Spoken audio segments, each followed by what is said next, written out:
Hello everyone, welcome back to a new video of Quick Guide. Today in this video, I'm going to show you how you can change voice in Google Map. Watch the video till the end and don't forget to subscribe to our channel by hitting the subscribe button. Also, press the notification bell icon so that YouTube will notify you whenever we post a new video. Now, to change a voice in Google Map, firstly open your Google Map application. Click on your profile icon at the top right corner of the screen. Tap on Settings option. Scroll all the way down and click on Navigation Settings.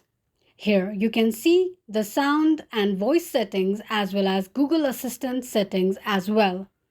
Click on the voice selection option to change the voice in Google Map.